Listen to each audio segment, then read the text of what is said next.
Okay. Hey, welcome everybody. Thanks for being here. We got a few folks here live, got a few folks online here, and um, God, what week is this? This is the third one. Uh, Things have been going really well. I'm really excited about the uh, progress that we've made up to this particular point. Number of people who have been engaged and involved. The agenda is hopefully on the screen, and I'm hoping that everybody can see that fine. We're going to do a quick overview, and then we'll just walk through the topics, and pretty much it's the standard same thing that we follow each week. But before we get going this week, there are a couple of things that are going to be coming up that I want to make you aware of and encourage you to possibly be a part of.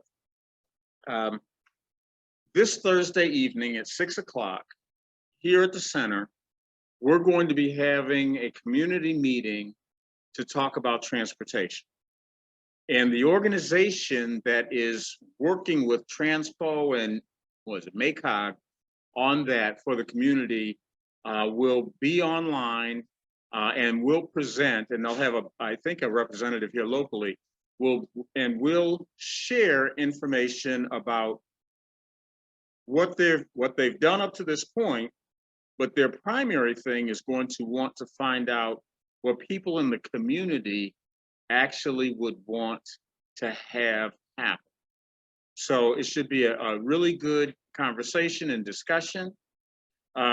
Just like most of the things that we do here, we will have live, we will also have Zoom, and then we will have a recording so that if you're unable to attend live or on Zoom, that you'll be able to watch what happened and then submit comments and have your input. The key is that they and we really want to make sure that the people in the community have a voice in terms of what is done, and that they hear what the people in the community want as they're starting to move forward with their plans. So it's a big deal as far as I'm concerned. I think this is one of the best things that we can do in terms of just making sure that our voices are being heard. Seating here is going to be limited to 25. Dinner will be served. So I'm taking the first 25 names that I get from people who say that they want to be here live in order to, that'll RSVP in order to be able to set that up, okay? Any questions related to that that I might be able to answer? Can I just say something real quick? Yeah, Paula, thank you. Yes, please do. Yes. I just want to say I've been working with that community here for the last couple months. And the one thing that we don't see is our community. So we're not there, our voices aren't being heard.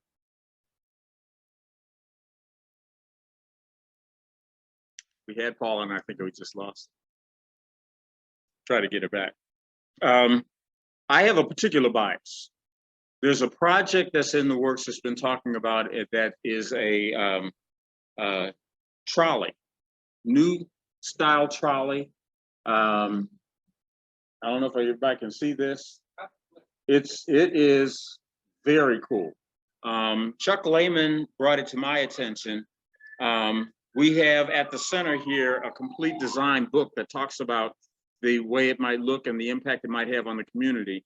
But once again, I'm hoping that things like that will be able to be discussed, because something like that that's designed to go from downtown, down Lincoln Way to the airport would stimulate business, would create so many different opportunities that I can't tell you how excited I get about it.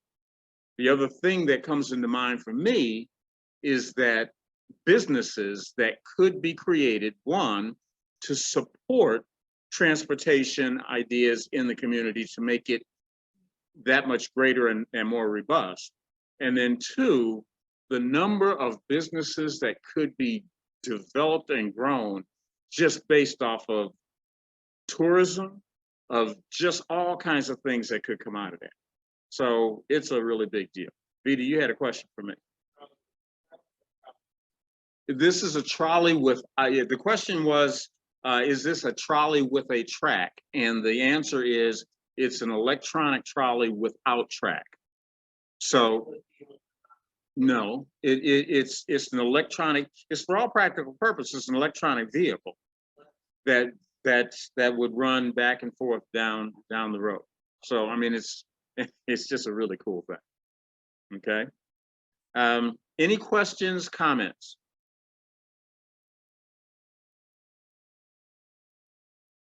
Okay. And if Paula comes back, I'm sure she'll be able to add better information and more information. The second thing I want to mention is, if you're involved and interested in a shared commercial kitchen, we had an initial meeting on that. We had a number of people who were interested and involved. We're still taking a look at what we could possibly do here and also at the Charles Martin Center.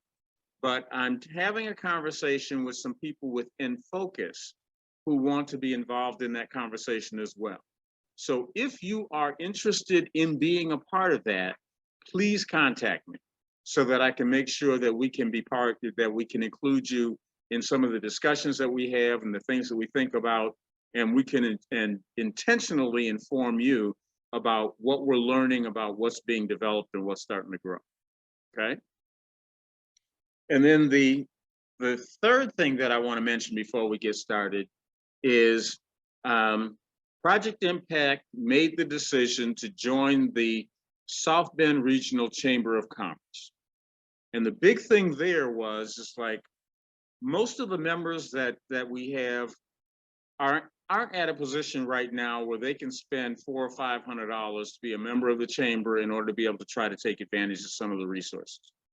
But the reality of the situation is that the chamber does offer a lot of really valuable resources for small businesses. So we joined so that you can come and participate as our guests at the chamber events.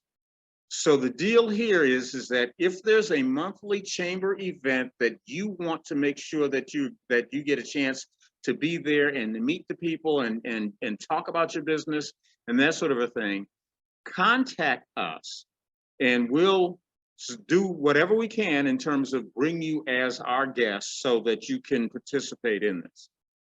There's also other things that they do in terms of making office space available for certain events and activities, meetings you might want to have. And we will work with you in order to be able to make use of that space. So our goal is to just help our members to take advantage of some of the resources that would be great in the community that they may not be in a position to be able to take advantage of right now. Another question here. Can I add another resource?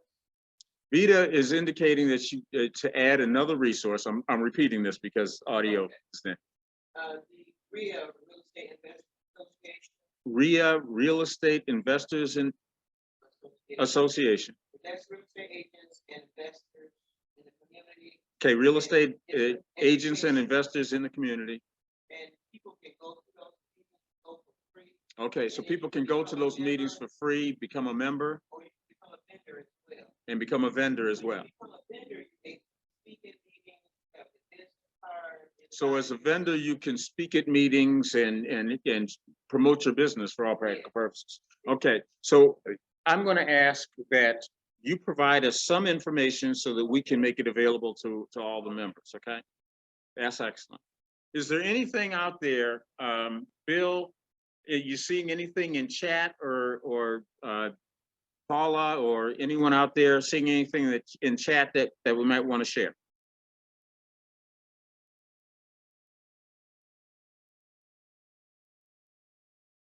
I'm going to take the silence. Go ahead, Bill. Nope, there's nothing there right now. Okay, thank you. Okay, so those are the things that I just wanted to make sure that I mentioned before we actually got going with this evening's meeting, okay?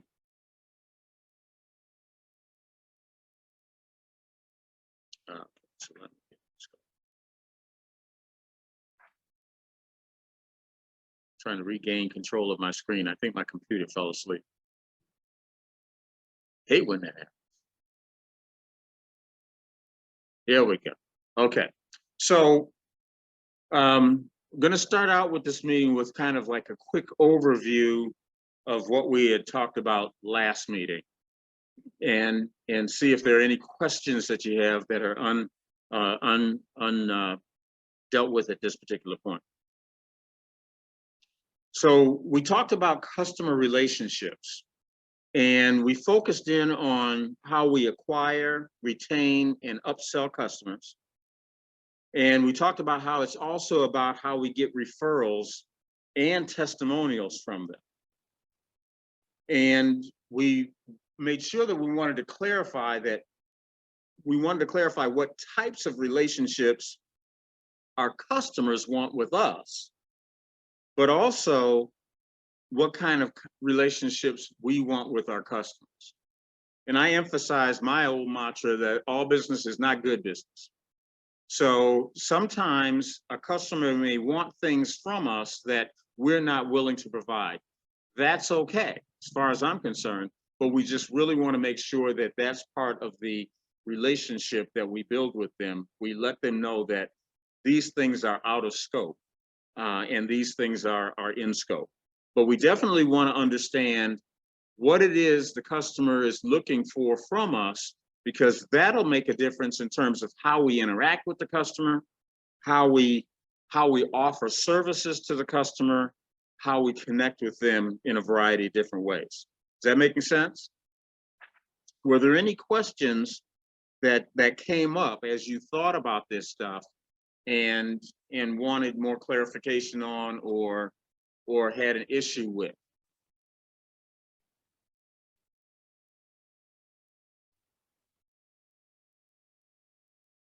Okay, so the second thing that we covered was channels. And we talked about the channels help us focus in on our marketing to these different customer segments that we've got. And the first week we sat back and we talked about the importance of breaking out our individual customer segments and the importance of having a value proposition that actually addressed the specific needs of those customer segments. And now in marketing, in channels, we start to think in terms of how we would turn around and market differently to a different customer segment. And I use myself as the example. Your product may be appealing to 18 to 25-year-olds, but now it may also be appealing to this 71-year-old grandpa. But the way you contact me is going to be way different from the way you contact that 18 to 25-year-old segment. So you'll want to be thinking through how all of that comes together. Then we also talked about sales and how you want to connect with your customers to take their orders and close the sales. So your marketing is going to get you in front of them, hopefully, but you still have to close the deal. You still have to close the sale. And so that became a big part of what we were talking about in terms of what does the individual customer segment, what does the value proposition that we put together in front of them, as we understand what they want in terms of their relationship with us, how do we put all of those things together to actually close the sale and get them from, I think this is important, I think I want this, to I'll actually pay for it. And when we talked about that, I talked about the old Covey thing in terms of 7 habits of highly effective people, and the important thing in terms of urgent and important. A customer may turn around and tell you that this is important and that this would be something that they find valuable. But if it's not urgent, they may not write a check now, and actually close your deal. So that's the importance of, in terms of starting to understand how that part of that comes together, the relationships, and then what you understand in terms of sales. So that was one of those things that we talked about.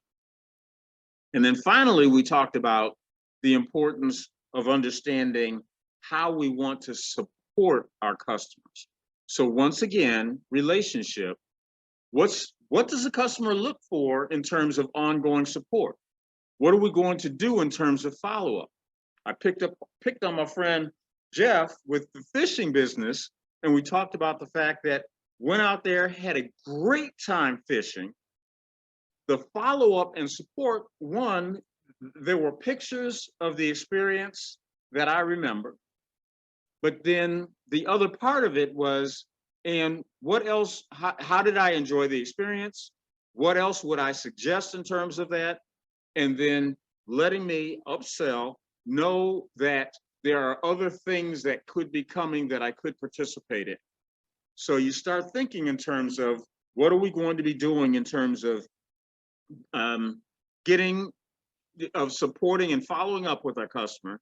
You also want to be thinking in terms of, from that support standpoint, and knowing what the customer is expecting in the relationship, how you're going to get the product to the customer in the time frame that the customer cares about.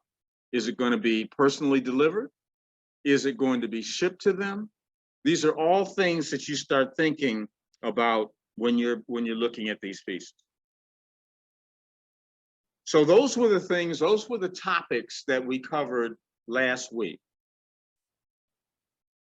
As you've thought about it, are there any things that you'd like for us to be able to dig a little deeper on, talk a little further on, and or answer any questions that may have come up for you? Give you a minute or so to think about that. And Bill, if you can be watching the chat, if there are any things.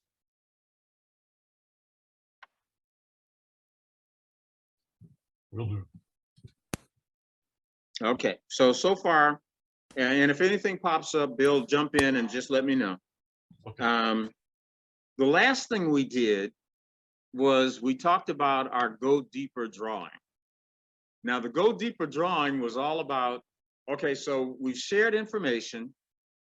If you turn around and actually start to apply it in your business at all, or you do any of the things, because remember, this is all about customer discovery.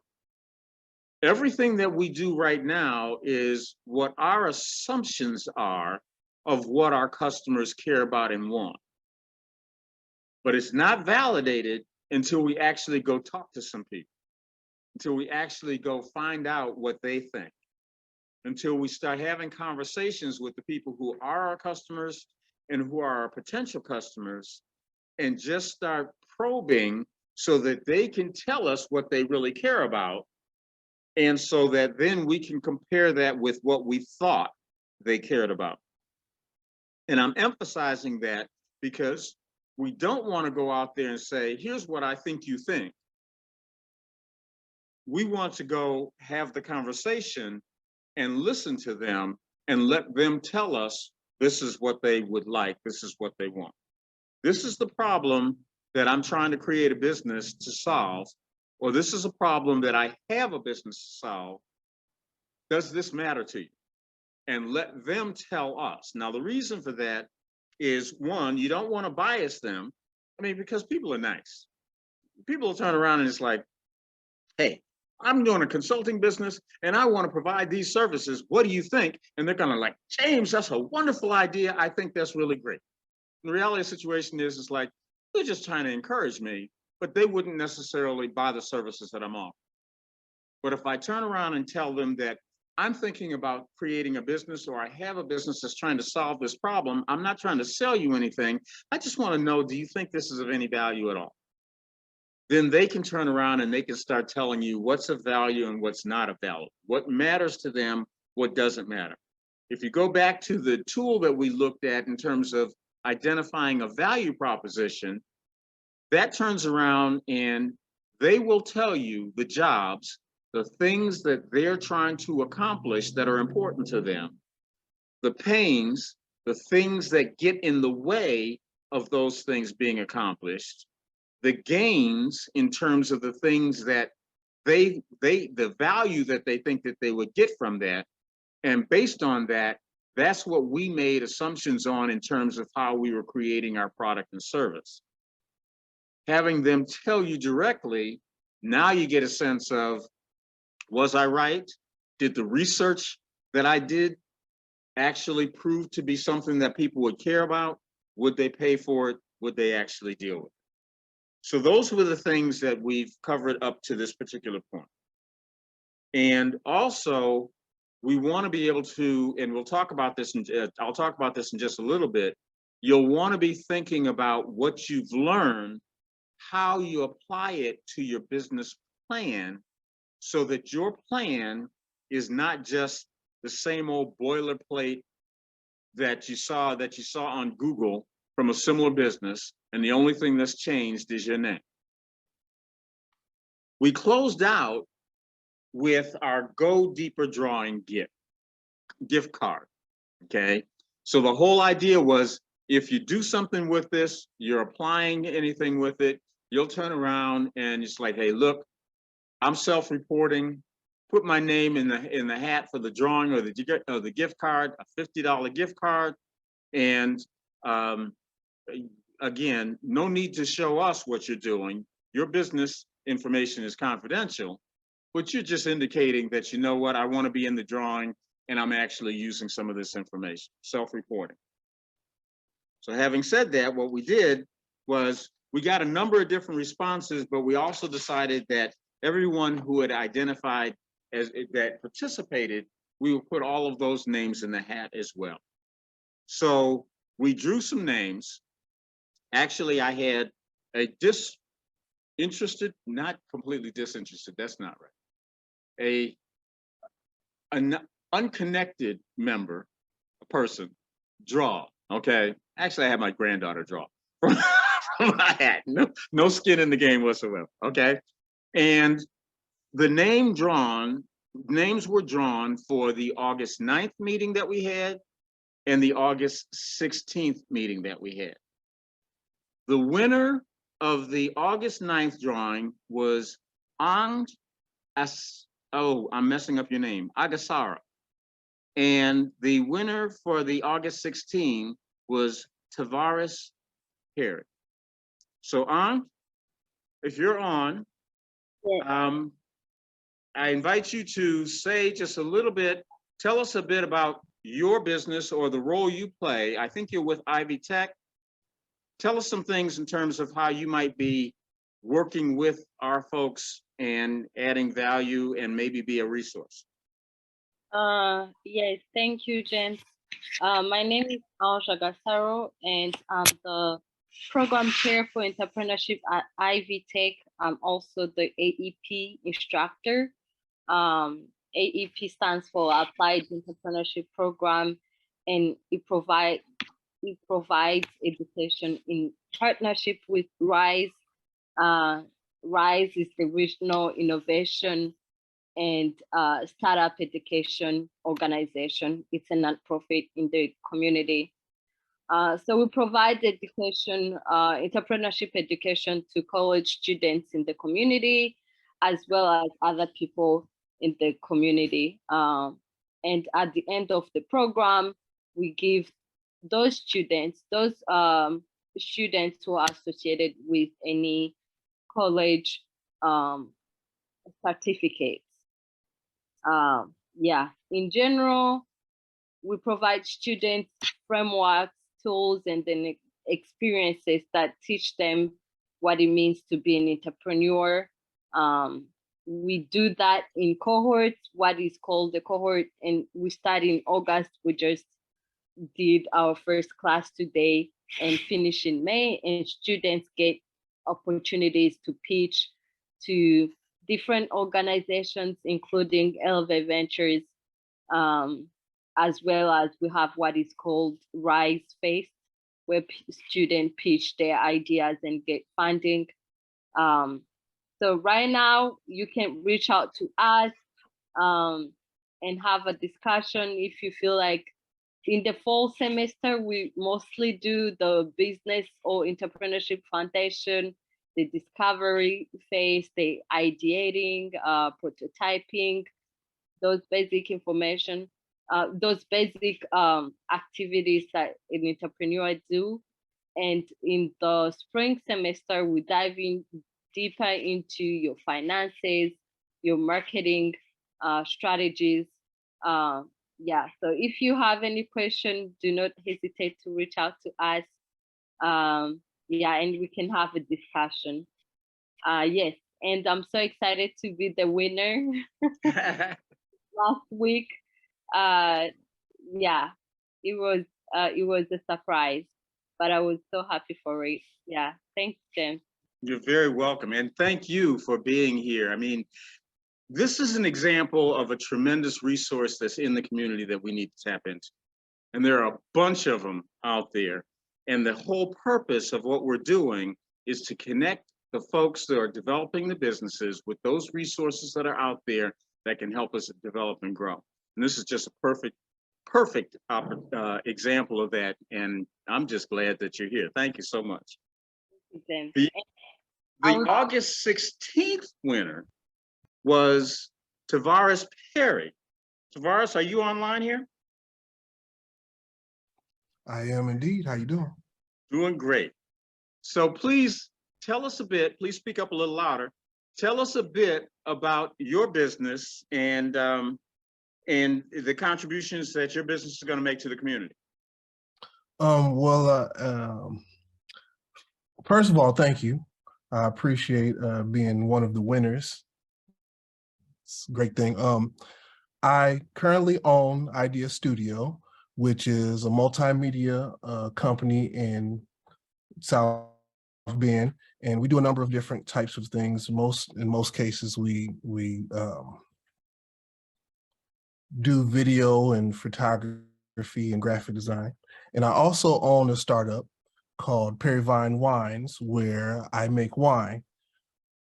This one will be opening hopefully this fall. How I got started was working with, it became a conversation starter. People would come by the house and I would provide them with wine. It became a very expensive hobby. So the wife decided that I should go into business. I was able to get into some of the local wine and beer events in the area, and everyone raved about the wines. So, getting into the wine business is a very hard thing, and there are not a lot of winemakers who own wineries that look like me. But regardless of the hardships of getting into the wine business, I've signed my lease and I'll be opening this fall, hopefully.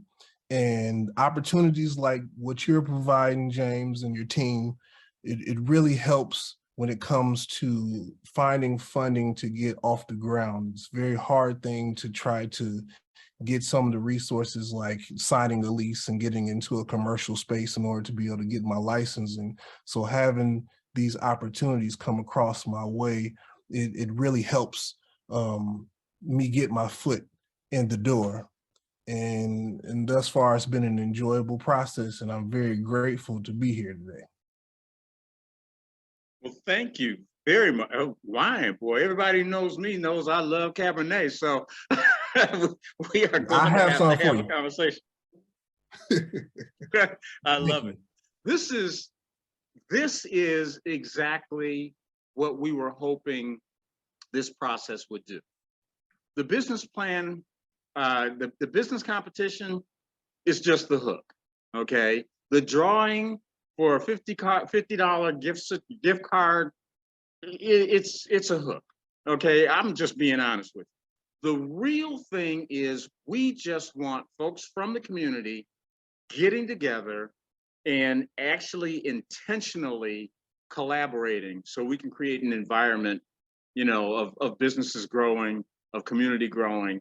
And I'm seeing some really, really good stuff happening at this particular point. So before I talk about anything more, I just want to mention a bit about, again, I want you to be thinking about how you use the information that you're starting to collect, okay? Note that, again, I keep on emphasizing this, and I'll say it over and over and over again, this is customer discovery. This is thinking in terms of, okay, so what do I believe, what do we believe based on research and everything else about what our customer actually wants and needs? Then it's a matter of actually talking to people and validating those assumptions. Now, the way you make that connection back into your business plan is that you'll start thinking in terms of how these pieces kind of fit together and how you're going to incorporate this, what you've learned, in the plan itself. So just as finishing up the recap, we talked about the businesses. Bill talked about Strive On and the roles that on how the important piece of people in the community having the largest vote in terms of who wins the competition. And then we wrapped up with the drawing, and Bill is going to speak to us again today in terms of the next stages, in terms of how we're going to leverage that tool, Strive On tool, in order to be able to make all of this stuff come together, because that makes this different from anything else.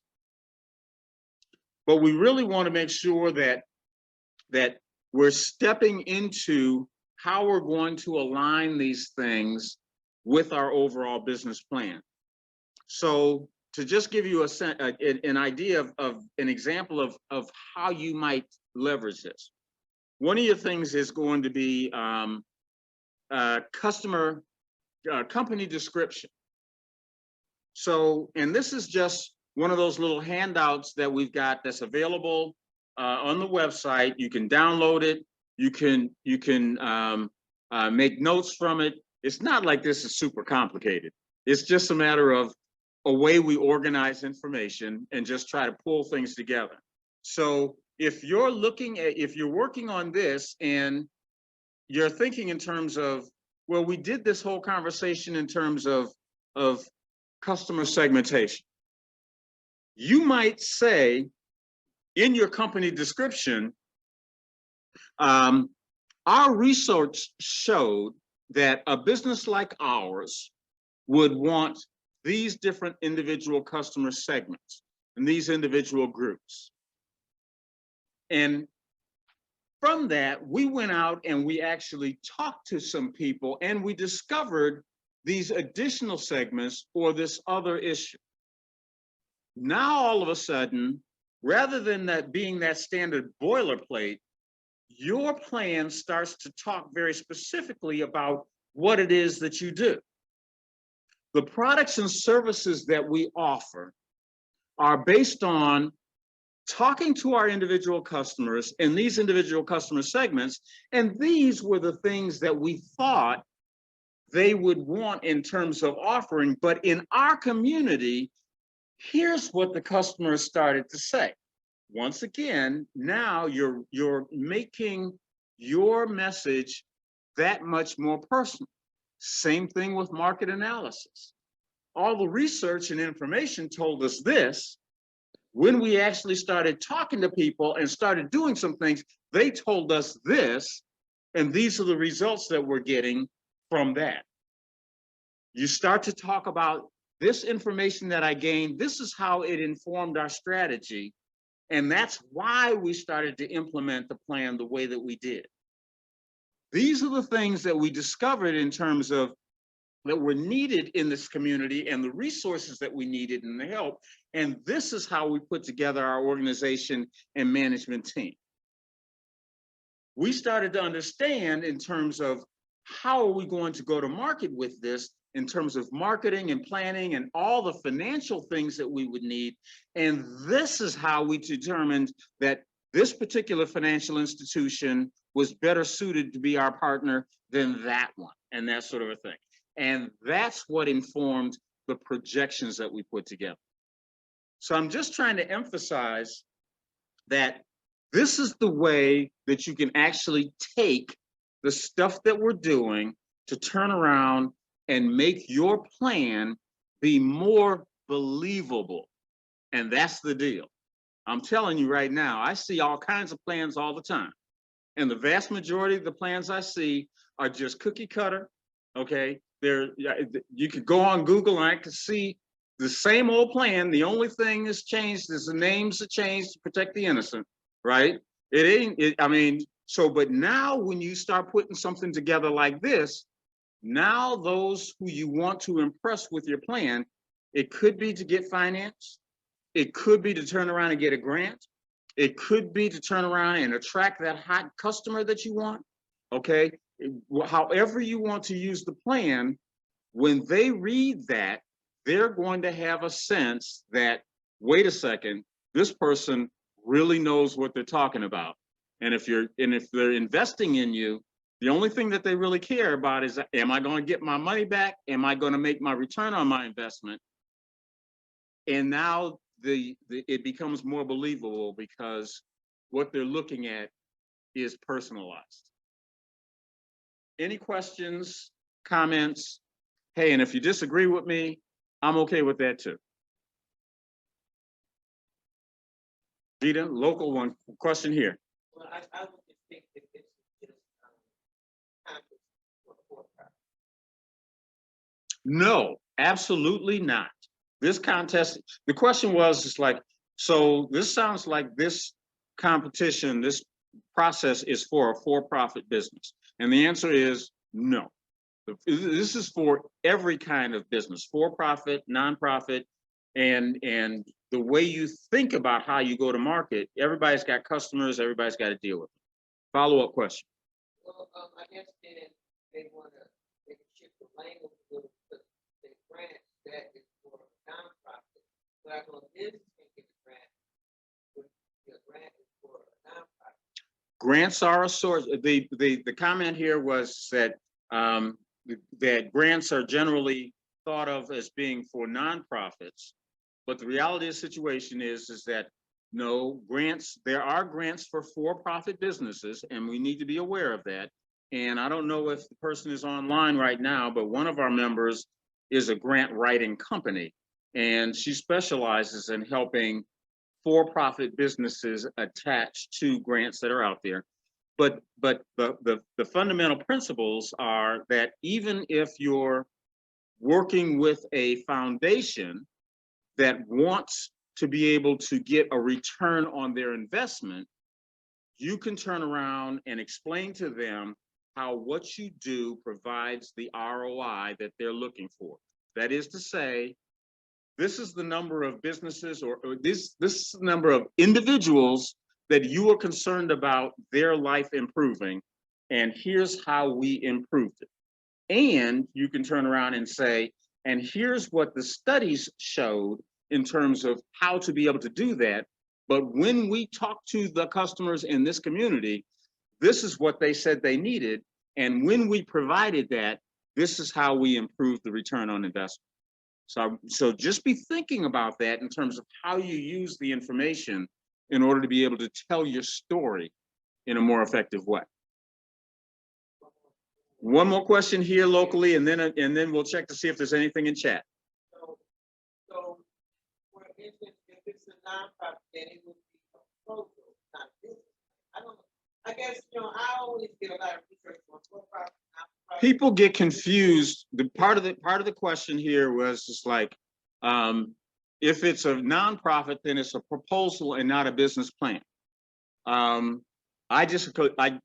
fine, but I completely disagree. Okay, a nonprofit is a business. It's a nonprofit business. There needs, I believe you need to have a plan that basically says, here's how we execute, here's how we're moving forward. There's still a plan. You do proposals for specific projects that you want to pursue. And to me, that's the difference between. I believe that any business needs to have a plan. Now, my buddy Mike Morris turns around, and I love Mike, and we support each other 100%. Okay, he's one of the greatest supporters that we've got. But he laughs and he says, James, you know, you're always talking about a plan, and I tell people to get out there and do something, and the plan will follow. I ain't mad at him, okay? But from my perspective, even if I just turn around and write something on the back of a napkin, at least I started my plan. At least I started moving in the direction of how I'm going to build it out. And these things that we offer here, I think, just try to make that plan more robust and more thorough. Okay. Bill, do you have any things in the chat that challenge or ask questions or anything I can answer? We don't have anything in chat, but I'd actually like to add something to the nonprofit discussion. Please do. And speak louder, please. How's this better? That's better. Thank you. Having worked with several nonprofits at different levels, and actually I founded 2 different nonprofits, I would say it's even more important for a nonprofit to have a plan than it is for a business. And here's why. All of the factors are pretty much identical. They may be called different things, but they line up. You can go one for one. So for example, businesses have revenue, so do nonprofits. Mhm. They come from different sources, but it's still revenue. Businesses have expenses, so do nonprofits. Businesses do marketing, so do nonprofits. Businesses have staff. Nonprofits have sometimes paid staff, but also usually many volunteers. So one for one, all the issues line up pretty much one for one against each other. The reason why I say it's more important for a nonprofit to have a plan is because there are certain things that you're missing typically when you run a nonprofit. Often it's more event based, where things tend to happen in chunks. So there may be fundraising events, right? That's geared toward revenue often. There may be other revenue sources that are ongoing. You may sell some items. For example, one of the things that I was involved with was a performing arts council, and they had a theater, and a lot of the revenue came from donations and sponsors and supporters, but they also sold. They had ticket sales. They did all the things that theaters do, but it was run as a nonprofit. It was for the community, and it was run that way for 50 or 60 years, I guess. But why it's more important to have a plan is you don't have those daily operations. You're not speaking with customers on a day-to-day basis. You often, in business, competition keeps you sharp and sometimes informs what you need to do to stay ahead of the competition. In a nonprofit, I've seen it when there hasn't been a plan, they tend to go astray. You tend to lose your direction. You don't focus on the right things. They become too reliant on sponsorships for revenue and not supporting themselves, having some recurring revenue that they can count on. So when you hit tough economic times, sponsorships dry up. So for those reasons, and a lot of other ones, I won't take any more time, but it is at least as important for a nonprofit to have a good plan. Okay, thank you, Bill. So That's all I got. I appreciate it. Okay, so that kind of gives you an overview of what we've covered in the last week, okay, and where we kind of are right now.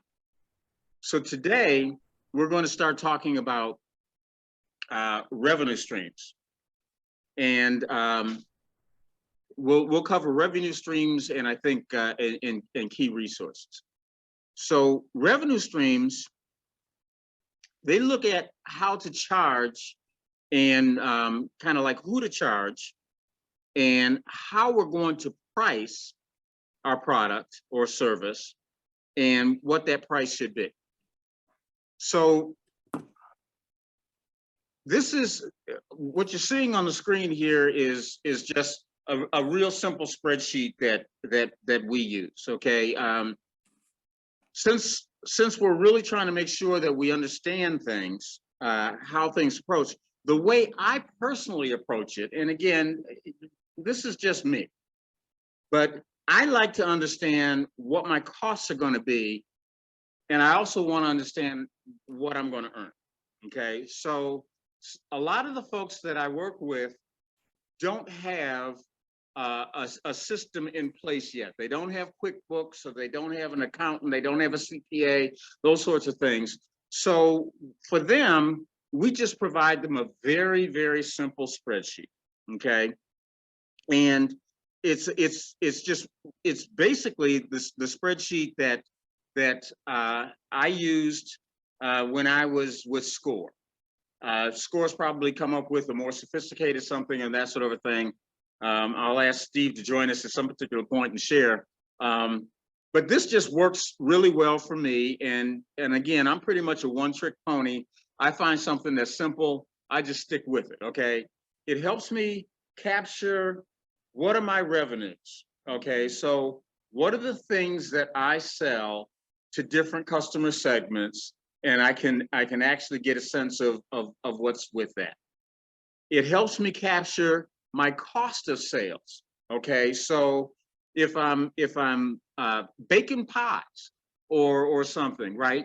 The cost of the ingredients that will go in to the pies that I'm making and that sort of a thing.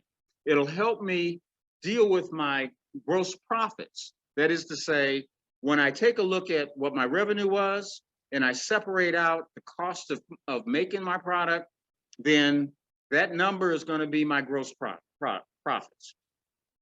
Then it helps me start keeping track of my expenses.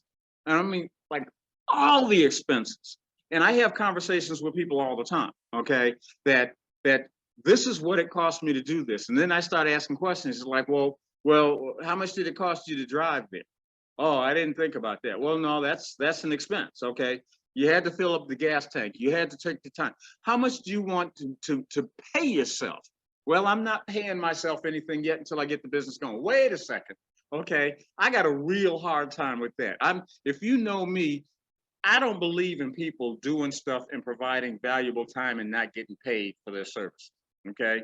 So I think you should calculate what you want to be paid in that, even if you don't take the money. Calculate it in there so that you can just decide to donate it back into the business. God bless you for that. But at least know what your real expense is, because your time is not free, okay? When you take that and you separate and you take your total expenses and subtract it from your gross profits, now you got a sense of your net operating income. So, I mean, the thing I like about it is it's such a simple spreadsheet, even James Summers can figure it out, right? And I'm not a numbers guy. So again, coming back to looking at the revenue sales, okay? This looks at how I charge, okay? Who I charge, how I'm gonna price this stuff. I get this information, I guess, in terms of the individual customer segments that I had identified.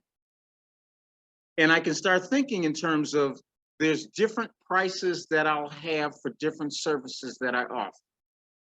So I'll give you a real simple, using me as an example, okay? With my consulting business, with my business, I would turn around and I'd get paid for creating presentations for people, okay? For organizations. But I'd also get paid an additional amount for having created the presentation and presenting it for them. So I would calculate how much I'm going to generate each month from each of these. So just as round numbers, just to give you an example, something to think about, okay? If I provide the presentation and I want to make $50,000 a year providing presentations, then I would need to calculate how much I would need to charge per presentation, right? Per month, in order to be able to make that number. So how much do I have to make a month in order to be able to do that? It's about $5,000, okay? So now I need to figure out how much I'm going to charge per presentation and how many presentations I have to do each month. It's just, I mean, it's really not a hard calculation, right? But it forces me to start to think about how I'm going to do that. Now, maybe that's like 50% of my business. And the other 50% of my business, I'm going to do presentations, but I'm also going to present them. So how much do I charge and how much am I going to get for each individual one? Okay. So round numbers. I want to make 50 grand a year on creating the presentations. I want to make another 50 based on doing both the presentations and presenting. Calculation, basically, I need to turn around and I need to be able to do 50 presentations at $100 a piece. Ain't rocket science, okay? The numbers change based on how much you want to charge, but this is what I think the market will bear, and this is what I want to be able to do, okay?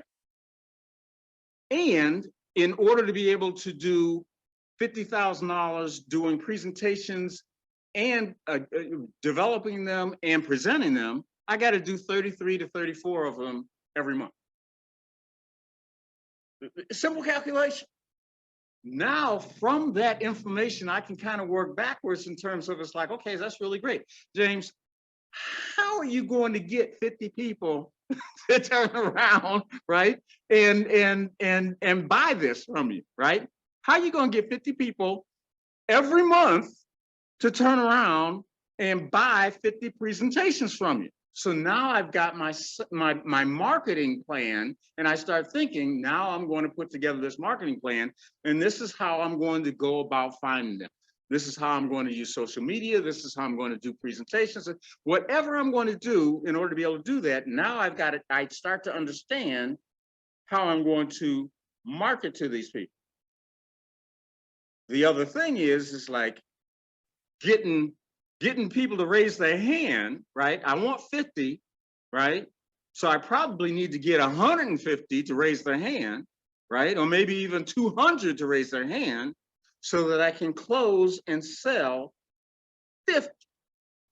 So now I also have to start thinking in terms of what's my sales pitch? How am I going to actually talk to them? Once I get them to raise their hand, how am I going to talk to them in order to be able to get them to turn around and sign up? You see what I'm saying?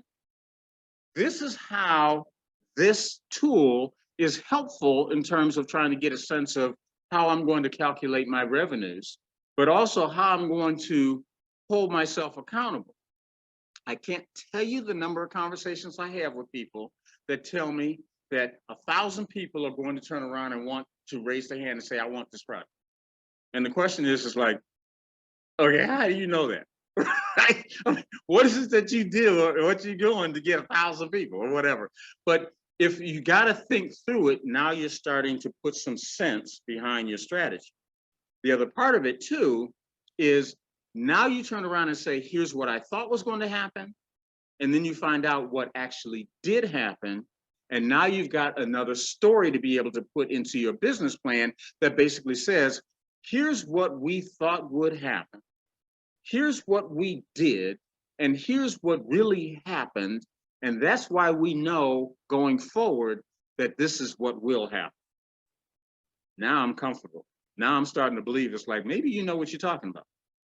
Now I'm getting a sense of, I'm probably going to buy into what it is that you do. Same thing with cost of sales. Now you start thinking in terms of, I'm making pies, okay? So these are the ingredients that are involved in that sort of a thing. When I'm making X number of pies, right? My cost is going to be this. But now my sales have gone up and the volume has gone up. So maybe the cost of the ingredients is going to go down on an individual pie basis because I'm buying in bulk and my cost goes down. There may be other things that come into play, but these are going to be the things that vary the expenses that are of the ingredients or the materials for the manufacturing that you're going to do that will change when your volumes change. So now you can get a sense of how to be able to compare that. again, gross profit. Now that you know what you're doing with the revenue, what you think you're going to do, you know what you're going to be doing in terms of the cost of sales, or you think you know what you're going to do, and you separate the cost of sales, subtract the cost of sales from the revenue. Now you have a sense of, oh, here's what my gross profits are. So now I know what this number is that I expect it to be. Now I'm going to turn around and I'm going to start looking at, okay, so what are my expenses in order to be able to do it? Using me as an example again, okay? I would turn around and in most of my business was done in Wisconsin and Illinois. Illinois, because that's where I lived and I grew up, and that's where I, knew a whole bunch of people and I could get business and that sort of thing, and they would pay my rate. In Wisconsin, because that's where I went to school, and once again, they would pay my rate, okay? So I keep emphasizing that because I was angry with Indiana because Indiana didn't want to pay my rate. I would have loved to stay home, but y'all didn't want to. No, never mind. Okay, so what you start doing is it's like, what are all the expenses that are involved? I already harped on the fact that I believe you need to calculate what you pay yourself in this overall cost. I'm passionate about it because I don't like the idea of working for nothing. I don't like the idea of not realizing that my time is valuable. So now you're going to turn around and, yes, I've got the cost of my supplies and materials. Okay, so in my business, there weren't a whole bunch of materials. I mean, if I had some papers and stuff like that and I was going to print out handouts, okay, I got some stuff, right? But most of it was going to be my time. So how much do I want to make an hour, right? My standard thing was, well, I in my business, I bill $100 an hour, okay? $200,000 a year. $50,000 is $100,000 a year, okay? Nice round numbers. But you start thinking in terms of how much do I want to pay myself, and then how much time does it actually take to do it, and make that a serious calculation in. Then you start thinking about all these other expenses, my rent, my utilities. I start with those because business plan competition, right? You start thinking in terms of what are the other expenses I have? What do I have to do in order to be able to put my business together? All of those things that are going to be expenses that are going to be associated with it, the supplies, the materials, all that stuff, you calculate all of that in. Be careful in terms of being thorough. You separate that from your gross profits, and now you got your net operating income. James, can I stop you there a minute? Please go ahead. Please, we have a question from Tavares. Yep. It's a couple of questions. So he says, in his business plan, he had to use, for the financial portion, he had to use some data pulled from Elkhart and St. Joe counties rather than his own data. Would you say that's workable data to include? I think the answer is yes, but that's also the perfect opportunity to be able to say, here's what our research showed, and here's what we've learned from talking to our customers. You see what I'm saying? Yes, he says yes. Thank you. Okay, because that's the stuff that adds validity to something. That's something that, I mean, I spent 10 years on the board over at Notre Dame Federal Credit Union. I watch stuff come in, that sort of thing. And I understand how you start thinking in terms of, it's like, the only question I got, the biggest question I got is, am I going to get my money back? Are you actually going to be able to repay this loan? Are you actually going to be able to deliver on what you're saying in terms of the number of people who will sign up and actually benefit from the service that you offer, right? There's research data, and then there's actually talking to customers and finding out what really matters. And when you can demonstrate that you've done the work to be able to actually talk to people and you actually have learned some stuff, then I am way more confident that you know what you're talking about, as opposed to somebody that just Googles some stuff. Okay.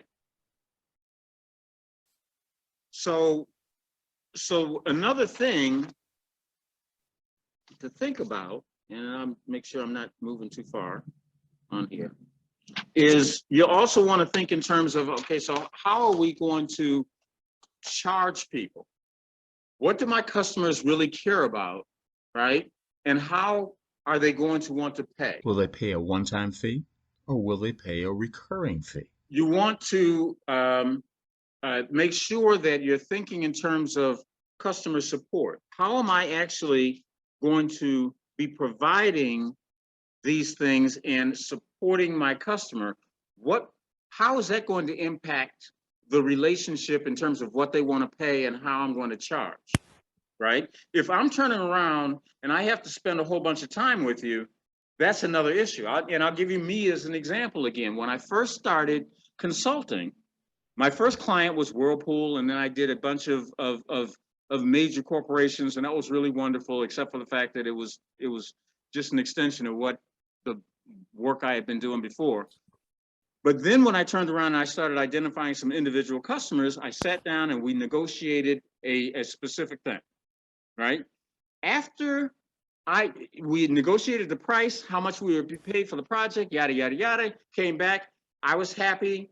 It looked like everything looked like the numbers were right. Then I went back and I looked at the actual amount of time that I spent servicing that customer. Every time that customer called, I answered the phone. Every time that customer had a question, I was sitting there talking to him, spending time with him, okay? Every time this person's, sneezed, I was like, God bless you, okay? And at the end of the day, when I looked at the amount of time that I actually spent, and I am not joking, I earned $5 per hour, okay? You got to be thinking in terms of that customer support, right? A certain amount of it is valuable. A certain amount of it is stupid. So you start thinking in terms of those sorts of things in terms of how you're going to do something. An asset fee, financial services have one sense on that. From my perspective, you might think in terms of it's like, okay, so I can charge you this particular amount in order to be able to do the project for you. You cannot afford to pay me what my normal rate would be. So for this period of time, you will pay me a percentage of your overall revenue that's generated from what I provide you in order for me to be able to get reimbursed to the sense that is more appropriate. I've done that before. So that might be a percentage of sales that I help you generate, and that might be a way that you're looking at that. Usage fee.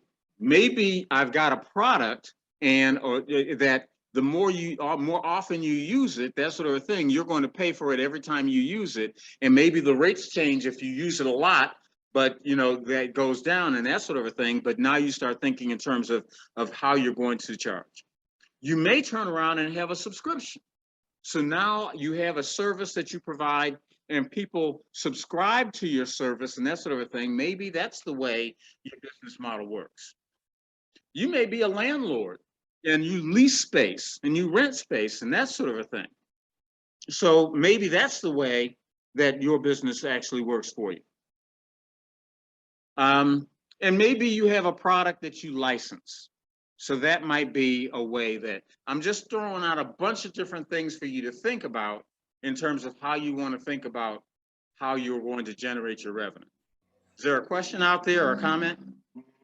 So there could be other ways that you can think about, okay, so how do I turn around and generate my revenue? And how does my customer want to pay me for the services that I offer? You might have fixed or dynamic pricing. Question locally here. Okay, Antonius Northern is here. Thank you very much. Wants to be able to share some information with the class. Do you want to come on up here and be able to speak directly to him? Yeah, that'd be great. Sorry, class, to interrupt your lesson, and thank you, Mr. Summers, for allowing me to speak to your class. As many of you guys may know, I'm Antonius Northern. I'm the Assistant Director of Business Development for the City of South Bend's Department of Community Investment. In addition to that, I've also been working with the city in the Office of Diversity and Inclusion, formerly as Project Manager for Inclusion Projects for the city. During that time, we started a program called the Small Business Assistance Fee. Since then, we've been able to provide business coaching, bookkeeping support, tax preparation, legal support, certification support, and financial coaching to small business owners in the community free of charge.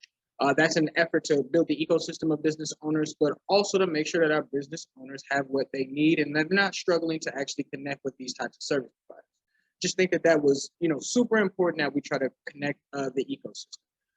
However, the next iteration of that program is fast approaching, and the City of South Bend has partnered with the Minority Business Development Council to bring the new set of business grants. It's going to be a very exciting time. As you know, the City of South Bend is working on a host of projects, and so hopefully these dollars allow for business owners to really get in position to take advantage of these contracts. But specifically to the grant program, it's going to be a 3-phase grant program. The 3 phases of the program will be credit enhancement. So looking at your personal and business finances to better understand how maybe a capital infusion could assist you in bettering your credit worthiness so that you can then apply for traditional or CDFI lending. Secondly, after that is going to be a project-based grant. That's going to be a grant that we're going to provide to you up to $15,000 that will support you in acquiring materials, also help you to make those labor payments, aka make payroll, and ultimately from the revenue that you can generate from those grant dollars, that is what your business is able to receive. Following that, whatever personal, or I should say, whatever revenue is generated, you can use as a personal business guarantee to then access a lending pool of up to $30,000. When we're thinking about how these types of programs have been administered in the past, there's been a few gaps. A lot of times, business owners are provided a lot of technical assistance, no funding. Provided a lot of funding, no technical assistance. The goal line is that we're going to use the infrastructure that we've created through the Small Business Assistance Suite with our bookkeepers, tax preparation, lawyers, certification support, financial coaches, to better understand what the needs are of that business owner. And then we have our business coaches who are going to act as grant assistants, ultimately just helping you to create a plan of action to actually fulfill whatever project goal you're seeking out. So say for instance, you want to launch a new cell phone holder initiative or a line of products for your business. We'll help you to buy. So firstly, we'll investigate whether or not you can go ahead and reach out to that manufacturer, whomever they may be, and say, hey, can I have $6,000 in credit in order to get my first order of these cell phone camera holders? And if they're interested, if they're willing to extend you credit, then we're happy to then build a plan around that and then have our bookkeeping team actually satisfy all invoicing that you receive through your grant dollars. So that's kind of, just looking at it without the credit enhancement.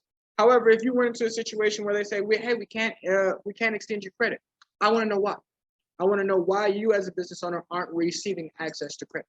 So we're going to pull credit, personal as well as business, in order to better understand what we can do to get you credit worthy.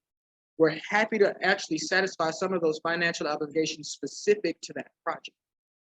Not here to just pay, the old, sneaker bill or something. I don't know. You know what I'm saying, right? Like we can't take care of it. However, that's the first phase, credit building. Following that, though, as I said, I'm here to help you out with materials and labor. So keeping the camera holder example, help you to buy the camera holders. We'll also help you to find somebody to pack, not actually locate labor, but we'll help you to pay somebody to package your things up. Help you to pay for the postage if you're going to ship it overseas. Help you to set up a website so that you can actually help by paying for a website so that you can better market your business. Help you to put up a Facebook campaign. Happy to do what the things are that you and your grant assistant have determined to be the best course of action. Following that, the revenue that you generate, I want to see you keep. The goal line is to make strong, stable businesses, and strong, stable businesses make strong, stable business ecosystems. So what I want to do is I want to give you the technical assistance and the funding to help. I don't believe that I need to teach you everything. Some of the things people have been going to school for years for, it would take you eons to be able to get as sharp as our accountants when it comes to finance. I'm not here to make you jump that hoop because I don't see, Hewlett Packard or IBM or, these large firms doing that work. That doesn't make a lot of sense. If you're good at delivering products to your customers, that's where that should stop. And that's where your ecosystem should pick up. And so we're going to make sure that we supercharge that ecosystem so that you get the support that you need. The last component of this the last component of this that I just want to, as a caveat, I know what the granting environment or field has looked like in the past. I want you to understand that I am here to help businesses that make money. I'm not necessarily here to fulfill that gap that oftentimes is missing in our community. This isn't a paycheck in that way. This is an opportunity for you to charge up a business that you believe in and that you think is going to be a success. It's not a place that you come and just say, can I have a blank check? It's a place where you say, I believe in my business, help me to grow. And I'm happy to do it. The grant program and the announcement will be coming likely by the end of this week. However, if you guys who are participating want to grab a phone, grab a cell phone, grab a computer, whatever the case may be, I'm going to give you the inside track. You need to go to www.southbend.in.gov / all lowercase, SB grants, and fill out our intake form. And I'm positive that a member of the Minority Business Development Council will be in contact with you to get your interview scheduled and get you started on that process to evaluate your project, evaluate your business, and hopefully give you the opportunity to unlock the potential of your business and really unlock and let us join you as we unlock the potential of this community. So Can you thanks, can you guys. say the web address once again, please? Happy to do that. www.southbend.in.gov/SB grants. It'll take you directly to the intake form. There won't be a landing page, anything. You'll go right into the form. We're Thank really you. trying to streamline this for everybody. And so I really hope that I get a chance to interact with you and join you on this great journey. Thanks, guys. Thank you, thank you, thank you. Great information, and we'll make sure that it's put out there for you. I'm sure that Bill, you're putting it on the chat, but we'll make sure that it's on the website as well. A couple people put it in the chat already. Thanks. Perfect. Thanks, guys. Thank you, Antonio.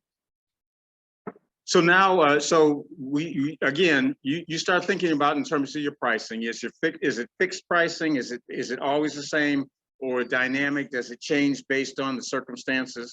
Do you have a standard price list that you're putting together? Are there add-on features that you'll charge additional for and those sorts of things? Is the price based on the customer segment? I'm going to pick on Jeff again.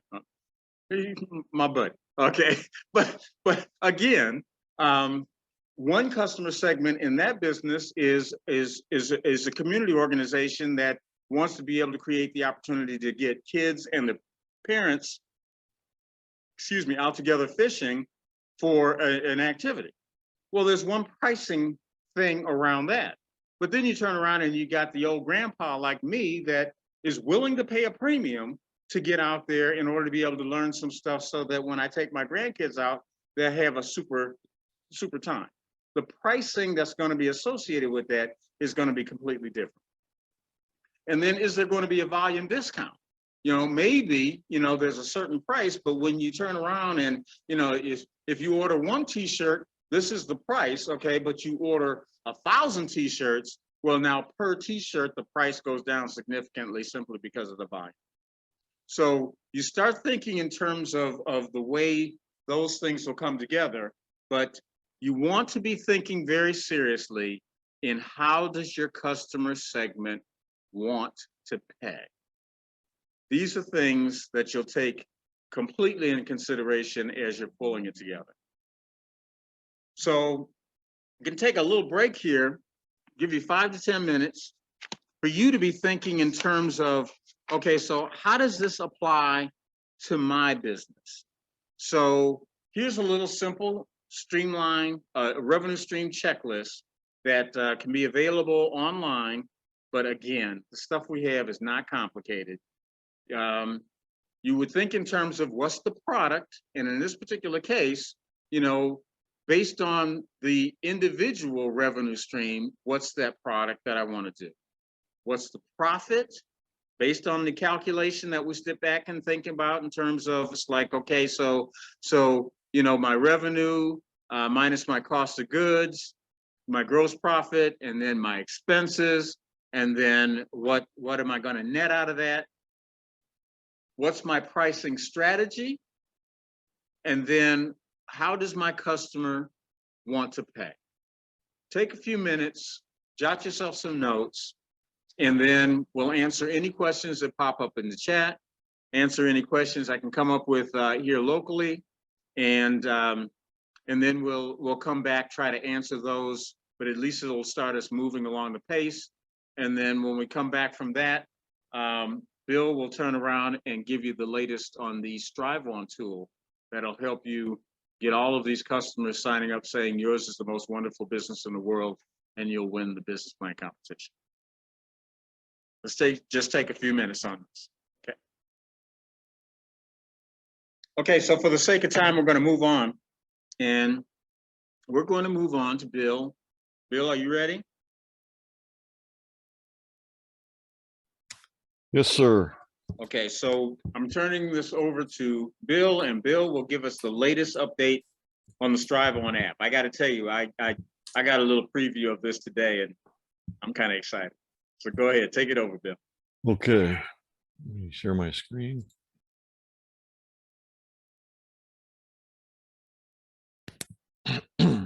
So I set up this web page anyway. The link, I put the link to it in the chat before I start sharing my screen. The password is capital I, and then impact with the capital IMPACT 2022. And so what we have here is a lot of information that's going to help us out. Some links to some different things, and it has some tools here. So let's just start. So here, from the first week, I showed everyone kind of basic how to use the app, and unfortunately that recording failed. So I created a YouTube recording of that. And so if you click this link, it'll play that. It's just under 2 minutes. It quickly goes through and just shows you how to navigate the app.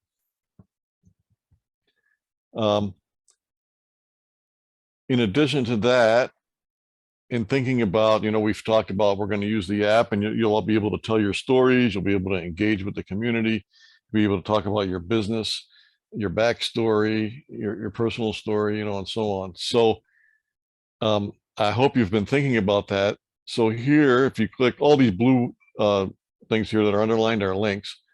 If you click on this link, it takes you to a form that you can use to start entering your information. Anything with a red asterisk here is a required field. If it doesn't have a red asterisk, it's not required. There's 3 pages to this form. The first page is just kind of general contact information. The second page has really the meat of things. So there are some questions here about your business that you just fill in, your business motto or tagline, so 1 sentence short description, a longer business description. There are, when you start typing in these boxes here, that text disappears. It's just for you to read and kind of get an idea what to put there. And then when you hover over a box, if there's additional instructions, they appear to the right, as you can see there on the screen. So there's about 5 boxes here to fill in. And then the last page is all about uploading multimedia. So there's multiple places to upload images here. I see I forgot to add something for video and audio. So I will add those 2 fields in this form. And then you just hit the submit button. It'll show up down at the bottom. Once you've done that, I can start building your presence for your business in the mobile app. And In addition to that, I'll teach you how to use the app to certain features in the app. There's a whole friends system, like a message board built right in the app, which you can set your business name on, and then you can reach out to people and have them friend you, or you can friend them. And then when you post, you'll be able to talk to people in the community directly. So the idea here with that would be to get the word going, right? Get the spread around, and get your friends and relatives to get their friends and relatives, and the more people in the community that can give you feedback about your business. And we can do that right in the message boards that are in the app. You can ask questions, they can respond, you can see what people are talking about. We can also do some direct poll questions and direct surveys that can be in the app that people can answer, whether or not they friended you, whether or not they're on your message boards or not. Anybody who opens the app will be able to take a survey or a poll once we get that set up. So that's kind of down the road, but just wanted to mention it. So back to this page. Once your business is set up then on the app, based on the information that you give me in that form, you will be able to take this QR code and you can email this to your friends and relatives, to people in the community. You can post it if you have a Facebook page or a website. I'll give you the logo and the QR code here and stuff that you can post, so that people can download the app and they can interact with your business and all the businesses. And by the way, many other things in the South Bend area that James has worked over the course of the last 18 or 24 months building out the app. There's some historic tours. There's some pretty cool things in there to do, and we'll be adding more as we go. So and I'll show you how to promote the app, and you'll use it. You'll get people to use your message boards in the app, and that's how we can engage with the community. That's one of the things that's going to make this whole thing different than a typical business plan process, right? Will be this engagement. On the right column here, then, I've given some links to some free tools that you can use. So this first one, this is called bulk resized photos. And what you can do is just drag and drop your images in here and follow the instructions. It's very simple. And you can tell it what size you want the photos, if you want it to crop, if you want them to compress. You can take screenshots. It's a free tool and it works pretty well. I've used it quite a bit myself. The next tool here is the Zamzar file conversion. They have a free version. They have some paid accounts, so don't let the pricing thing bother you. There is a free version you can use. And this one is very simple too. So let's say you have an audio recording and it's in whatever the Apple format is. Let's see, what is that? AC4 or something like that. We need to have that as an MP3 to put in the app.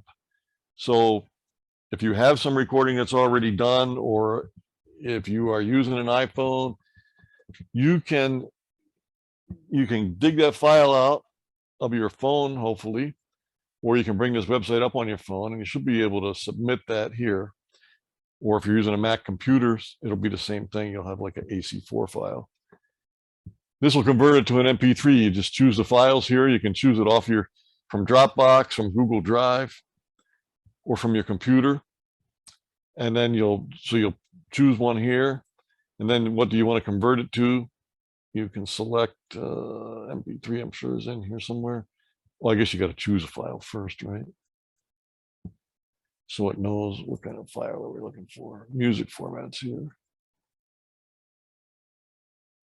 Here's MP3, so choose MP3 and click convert once you chose a file. Boom. And then you use that, you submit the MP3 on the form that I showed you, right? It's on the website.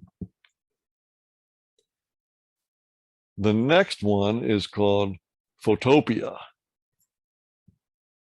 Again, has paid versions, but also offers a free version. It does a lot of the same things that Photoshop does. And you can import a file here and you can crop it, you can resize it, reduce the resolution, you can add to it. overlay, light and darken, all those things you can do in Photoshop.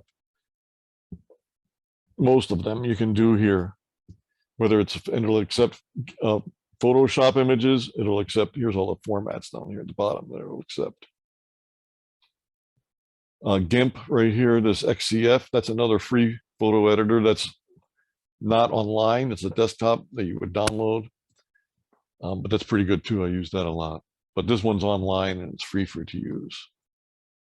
Then I also have put on here the scheduler, which I've set up so far. I just have it set up for Wednesday evenings, but we can add more times as needed. If you want to work with me one-on-one and you want some help developing your story and getting it in the app and engaging the community and doing the things that we're talking about, I'm happy to do that one-on-one with you. Just reserve a time on a given Wednesday. If we need, like I said, if we need more, I can open up Thursday. Tuesdays are already taken, of course, but I'll open up more times as needed, okay? Again, all of this is right here on this page that I've got. Lastly, down here, the bottom left, I've put a few things that, like last week we talked about, so what, who cares, why you, right? So here's some resources for that. This is the Wendy Kennedy Institute that developed this methodology.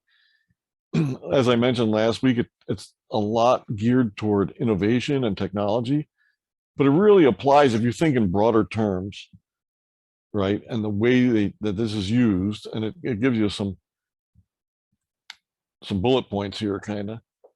This can apply to any business in a broad sense. You know, I find it helpful in kind of organizing my thoughts, right, and laying out a plan and thinking about how I talk about my business.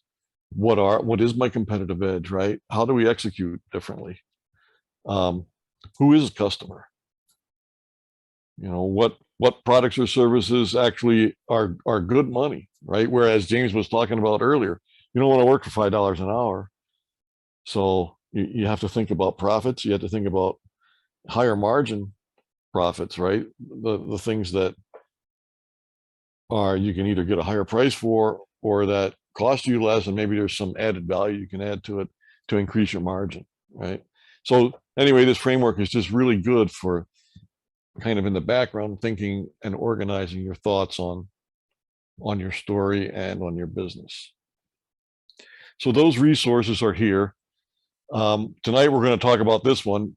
Personality Not Included is a book that came out a while ago, and it's about branding actually, but it talks a lot about telling your story, and these three principles that this book is written all about is unique, authentic, and talkable. And we'll get to that in a minute.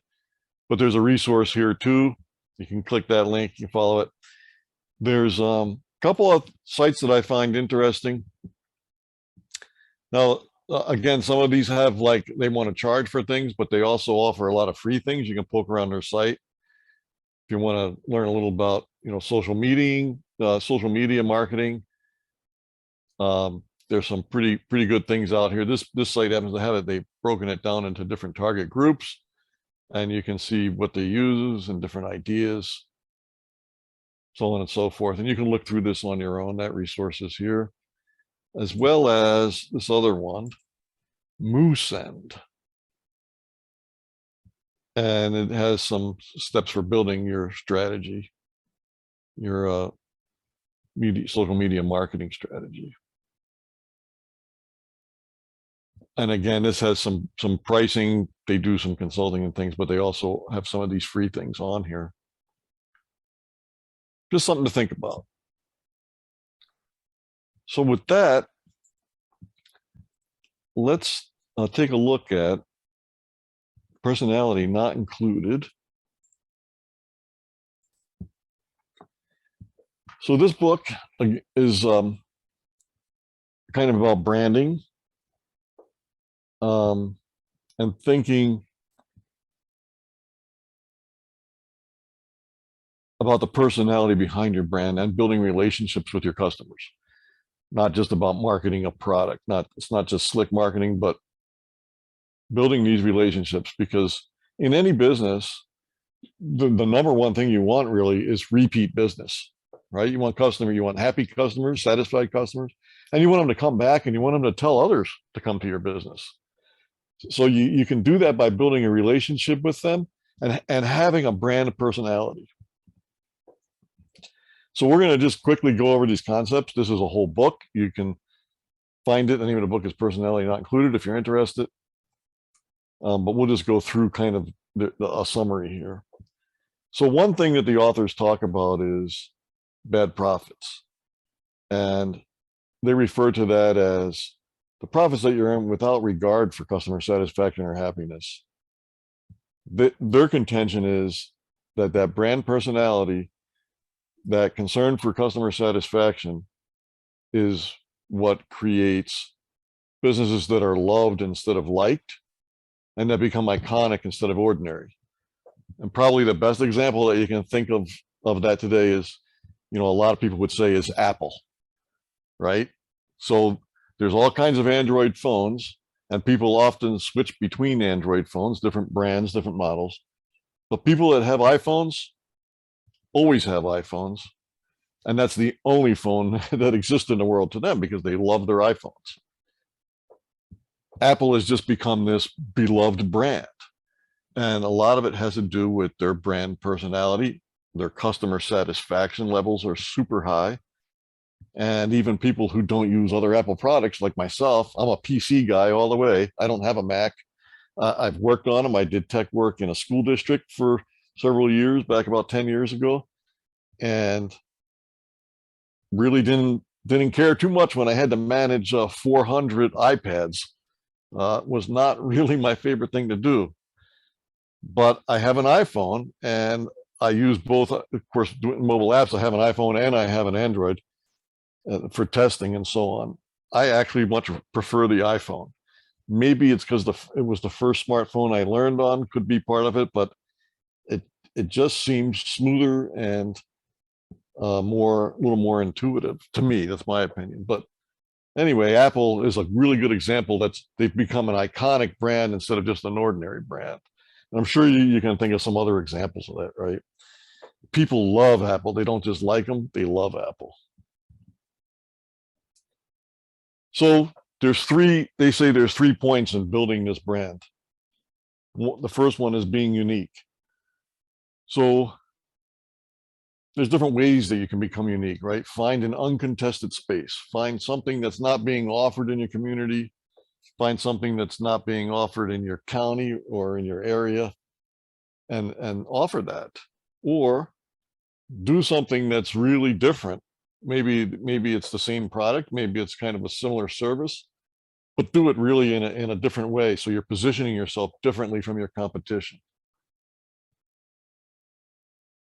Think outside of your region even. Maybe you have something that's common in your area, but it's not common in other areas, so maybe you can market it outside of your area.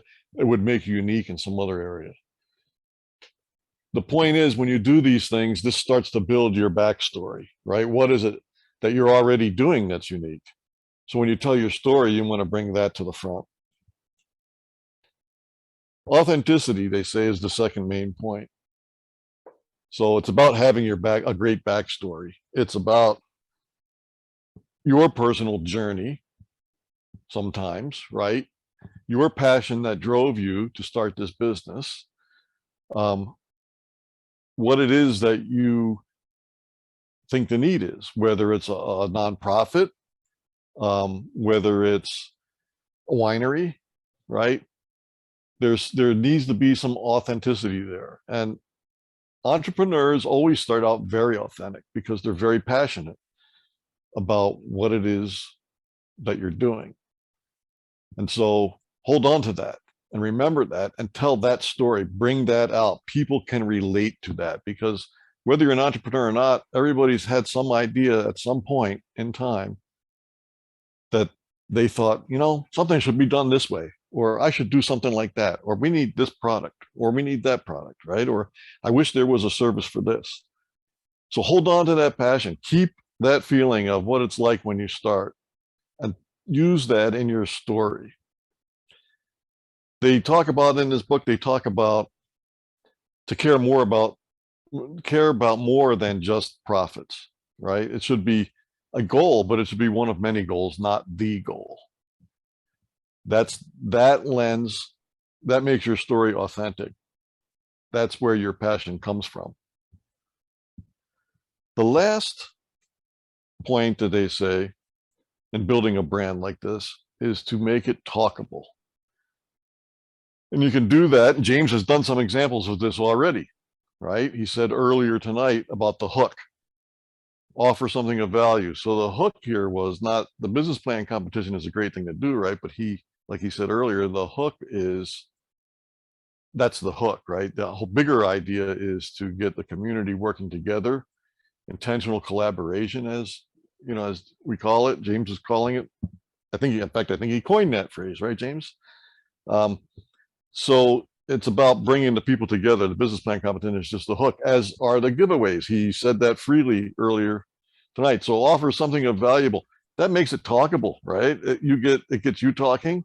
When you can win a gift card for something or win whatever the prize may be that week, and it's something you can talk about. That hooks the audience, right? And gets them to share.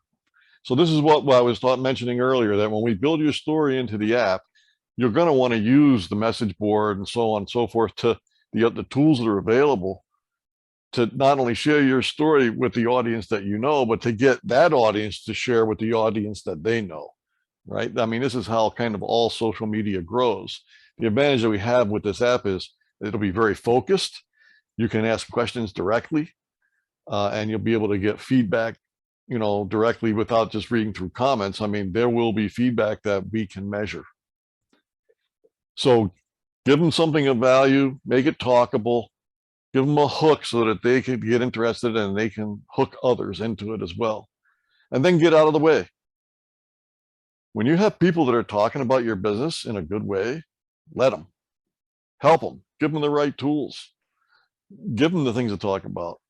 But there's nothing better than having people talk positively about your business. That's called what? A testimonial, right? So when they start talking, just get out of their way and use the testimonials. In fact, you can use the message boards, right? You'll see if people start engaging with you, you may get some positive posts about your business, about your product, about your service. There they are talking about it. So that's the extent of my presentation on this. Where we go next, I think, is I'll be finishing up this this website here, this page. I have some information already from Lakeisha for her nonprofit, Hope for the Hungry. And I was hoping to have that, Lakeisha, actually in here to use as an example tonight in the app, but I haven't quite got that done. So next week, if that's okay with you, we'll take a look at that. I'll get it set up. I'll contact you this week in between, and, you know, we'll get it built out the way you want it. And then maybe we can use that as an example next week. Hey, Bill, Yes, sir. question is asked, where can they find this page? The page is in the chat, which I can't see right now because I'm sharing my screen. Yep. Can you see, everybody, can you see it in the chat? Yeah, I'll be able to scroll down and find it. Okay, but in the chat, and I'll be able to make sure that I share it with the folks here locally here. People online will probably be able to pull up the chat right away. Yep, it's striveonapp.com/CUC-rebuild. And I will put, as soon as I get back to the chat, when I stop sharing my screen, I'll put it's a password protected page so that only we have access to it. It's not public. I'll put that password in the chat for everybody as soon as I get back there. Do we have any other questions? Nope, sounds quiet. Okay, Hey, Bill, once again, fantastic. thank you. You know, okay, so we're sitting on almost 8 o'clock right now, so I'm not going to have us go through the last thing and, you know, the other thing.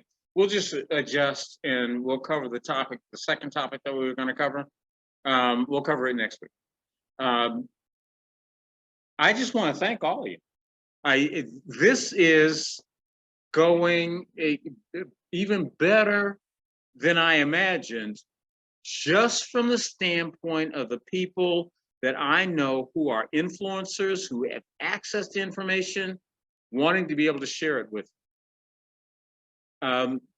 Spread the word.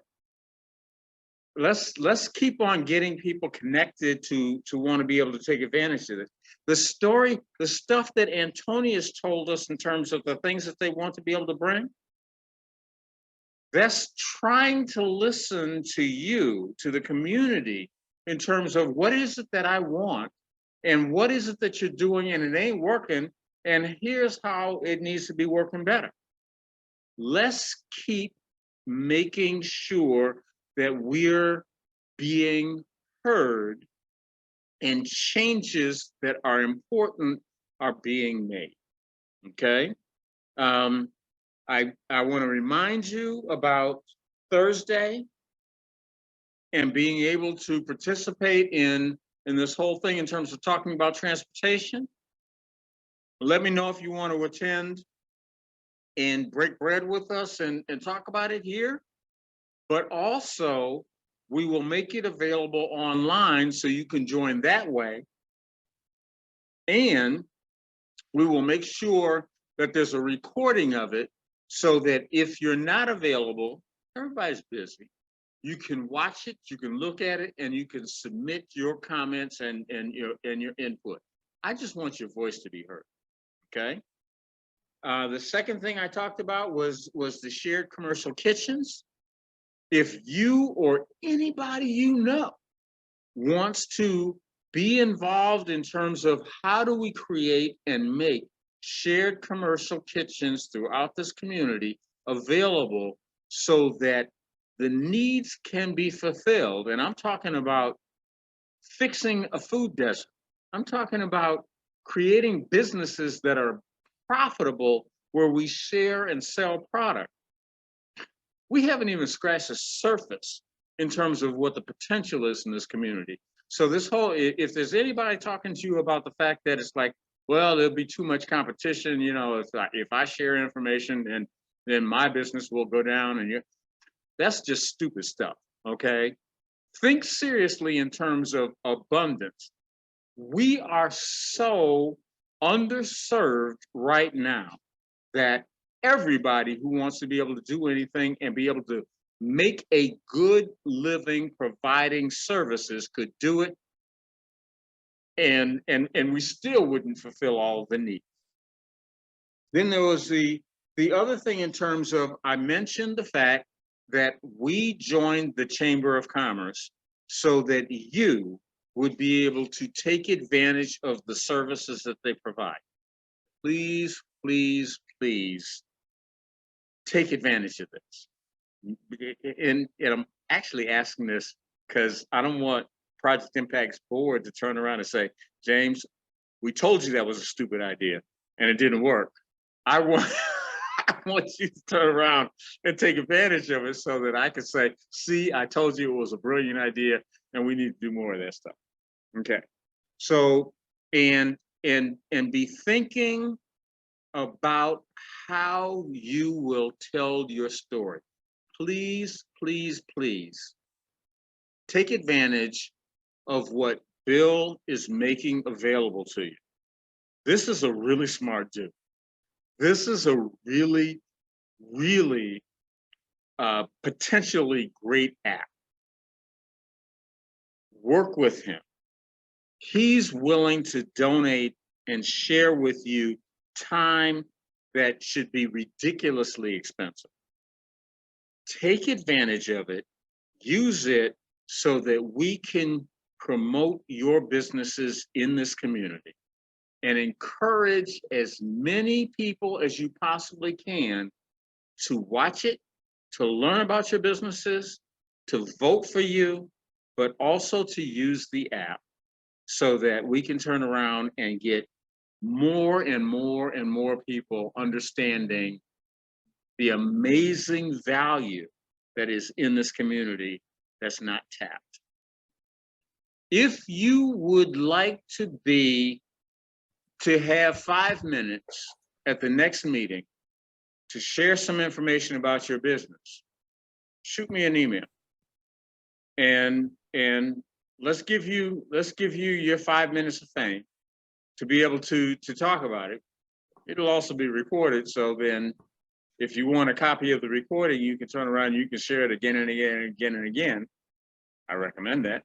And if I get a bunch of y'all, then what we'll do is we'll take all the names, we'll throw them in a hat, and we'll draw the name, and a couple of people will have the opportunity. But I just think telling your story is a great thing for us to be able to do, and we should do it with each other. That's it for me. I'm going to get off my little pedestal. Any comments, any questions, any things that anybody feels that we need to share and make sure that people are hearing about? James, that one, remember that I set up a survey kind of, it's on the, if everybody looks in the app and you look at, go down to the organizations category and open by tapping the project impact card or title, you'll see a bunch of stuff like check in and review and share. There's also a big button across there that says test yourself. So this is just an example of a survey. Okay. And that's the one we had set up. So we did it about customer personas. It was like a little quiz. And you can use sliders. So when everybody looks at that, picture different questions. Say you wanted to ask some question about your product or your service or your business in general, and make a statement. You can have a description at the top about, say, my widget does A, B, and C. How important is A to you as a customer? That could be number 1. And use the slider from 1 to 10 to select how important that is, 10 being most important. And we'll put all the directions in there so they know what to do. How important is color to you as a customer? Or how important is a certain function? Does it need to, a little brain dead right now, it's getting late, but you get the idea, right? You can make these different statements. You can ask them how important it is. Now, the reason I bring this up now, James, aside from the fact that this is good for people to see, is that, and you can also leave comments at the bottom of this. There's a comment section. So you can type in whatever you want and then submit it. So in this description, James, remember when we were talking about the giveaways a couple months ago when I set this up? Yep. It says you put your name in the comments section to be entered for a drawing for a $50 gift certificate. Well, we decided not to do it that way, folks. And we'll have to apologize to Tavares because I see on the back end on the dashboard here that he put his name in there already. So we'll give him kudos for that, but we're not doing the drawing this way. Just so everybody understands that. But take a look at this. It's a good example of one of the ways that you can garner feedback from your community. Once again, and I'm hoping that everybody is feeling like you have a part in the way that we create something that has never been done before in this community, but gives the people of the community a voice. Because that's a big deal. That's a really, really, really big deal. And we'll keep on listening to input and ways that we can make things better. And I think this will be, I hope y'all are having fun because I'm sure having fun. Okay. You got my email, contact me. Most of you got my cell phone, call me. God bless every single one of you. Oh, and by the way, if you're in the food business, you do catering, you do food preparation, that sort of thing. Pastor Ward is going to cater the upcoming Thursday event.